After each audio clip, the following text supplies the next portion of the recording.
In the glamorous world of fashion, where beauty reigns supreme and fame burns bright as a shooting star, there exists a story so tragic, so haunting, that it continues to echo through the corridors of modeling agencies decades later. Picture this. The year is 1979. New York City pulses with disco fever, and on the cover of Vogue magazine stands a woman whose piercing eyes and raw, untamed beauty would forever change the face of fashion. Her name was Gia Carangi, and she was about to become the world's first supermodel. But behind those captivating photographs and million-dollar campaigns lay a darkness so profound that it would consume everything in its path,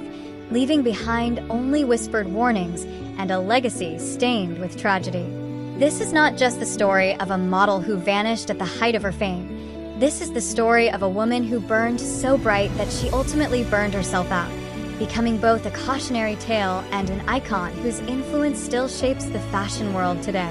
Born on January 29, 1960, in Philadelphia, Gia Carangi entered the world during a time when America was awakening to new possibilities, yet her own family was fracturing at the seams. Growing up in the suburbs of Philadelphia with her parents Joseph and Kathleen, young Gia was a tomboy who preferred climbing trees to playing with dolls, her wild spirit and natural beauty already setting her apart from her peers. But behind the facade of suburban normalcy, cracks were forming in the Carangi household as her parents' marriage crumbled, leading to a bitter divorce when Gia was just 11 years old. This early trauma would plant the seeds of abandonment issues that would plague her for the rest of her short life, creating an insatiable need for love and acceptance that no amount of fame or success could ever fill. As a teenager, Gia found herself caught between two worlds, spending time with her father's more traditional Italian-American family, while also exploring the vibrant counterculture scene that was emerging in 1970s Philadelphia. It was during these formative years that she began to realize she was different, not just in her striking appearance, but in her attraction to women, a revelation that in the conservative climate of the time only added another layer of complexity to her already turbulent inner world. By the age of 17, standing nearly 6 feet tall with dark hair, olive skin, and eyes that seemed to hold secrets, Gia had caught the attention of local photographers who recognized something extraordinary in this unconventional beauty. But it wasn't until a chance encounter at a local nightclub that her life took a dramatic turn, when a photographer named Maurice Tannenbaum spotted her dancing and was instantly mesmerized by her raw, magnetic presence. Within months, Gia had made the life-changing decision to leave Philadelphia behind and venture to New York City, the mecca of fashion and modeling, armed with nothing but a handful of photographs and an unshakable belief that she was destined for greatness. The year was 1978, and New York's fashion scene was ripe for revolution, tired of the perfectly polished, cookie-cutter models who had dominated the industry for decades. Enter Gia Carangi, this wild child from Philadelphia who walked into the legendary Wilhelmina modeling agency with a swagger that was equal parts confidence and desperation, her portfolio clutched in hands that trembled slightly with nervous energy. Wilhelmina Cooper, the agency's founder and a former supermodel herself, took one look at Gia's photographs and saw something that would change everything, a face that was both beautiful and dangerous, vulnerable yet fierce, with an intensity that leaped off the page and grabbed viewers by the throat. Within weeks of signing with Wilhelmina, Gia was booking shoots with some of the biggest names in fashion photography, her unconventional look and raw sexual energy breathing new life into an industry that was hungry for authenticity. But it wasn't just her appearance that set Gia apart, it was her approach to modeling itself, the way she seemed to inhabit each photograph with a depth of emotion that was almost unsettling, as if she was revealing pieces of her soul through the camera lens. Fashion editors and photographers were mesmerized by her ability to convey complex emotions in a single frame, whether it was vulnerability, defiance, sensuality, or pain, and soon the biggest magazines in the world were clamoring to work with this mysterious newcomer who seemed to have appeared out of nowhere.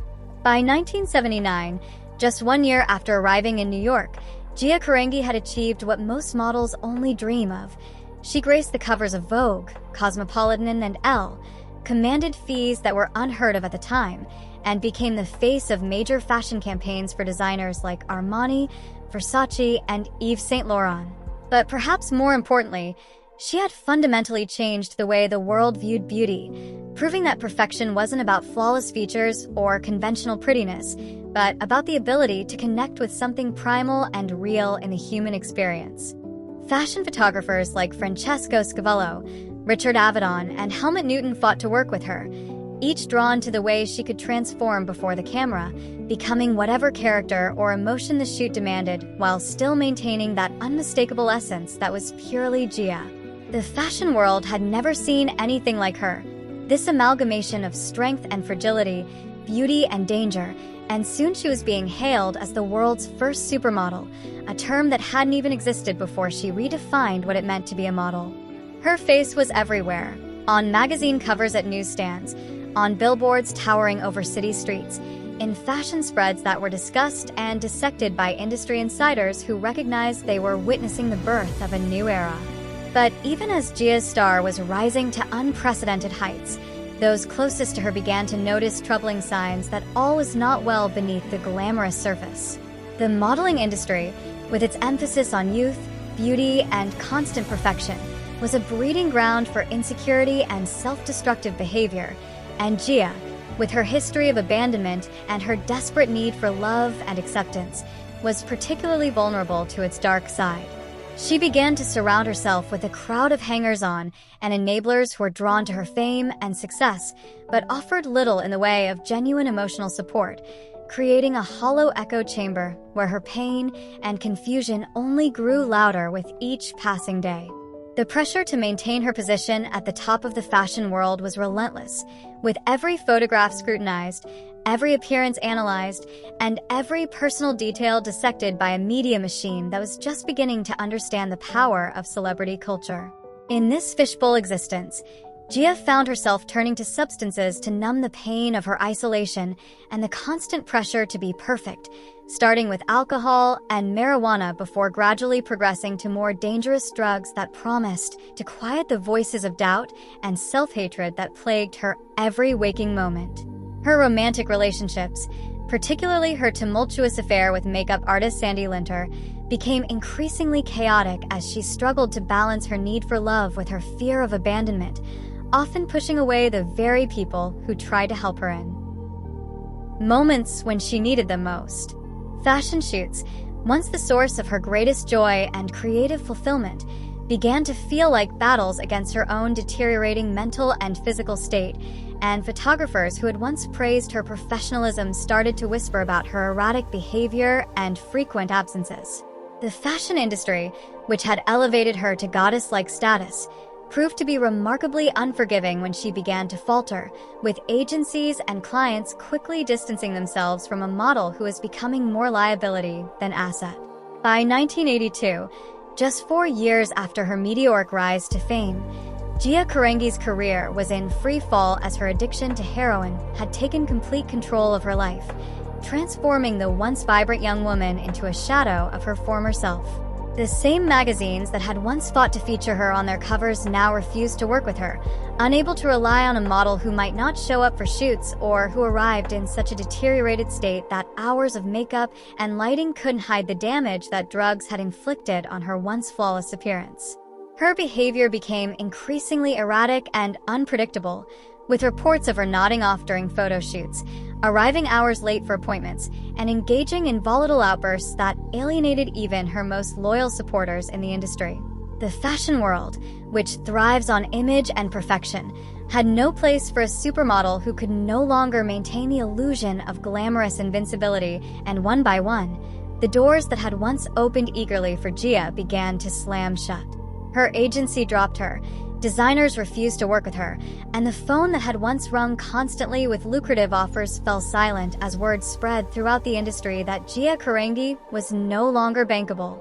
Desperate to reclaim her former glory, Gia made several attempts at rehabilitation and comebacks, each more heartbreaking than the last as she struggled to overcome an addiction that had grown stronger than her will to survive. There were brief moments of hope when she would clean up temporarily and attempt to re-enter the modeling world, but the damage to her reputation and her physical appearance had become too severe, and the fashion industry, which had once hailed her as revolutionary, now viewed her as a cautionary tale. In her final years, as her career prospects dwindled and her health deteriorated, Gia returned to Philadelphia,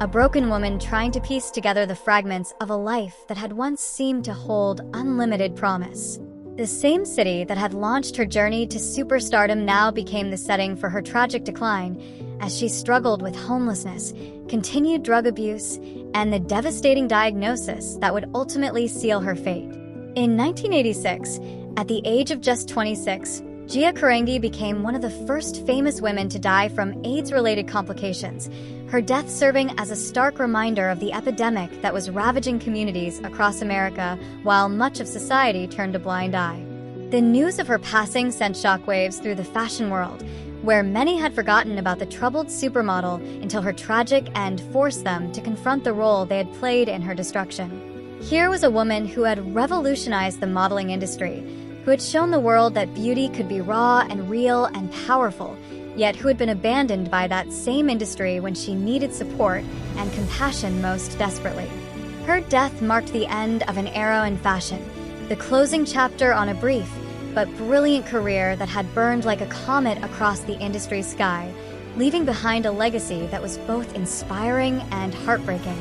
But perhaps most tragically, Gia's story became a template for the dark side of fame. A cautionary tale about what happens when talent and beauty collide with an industry that values image over humanity,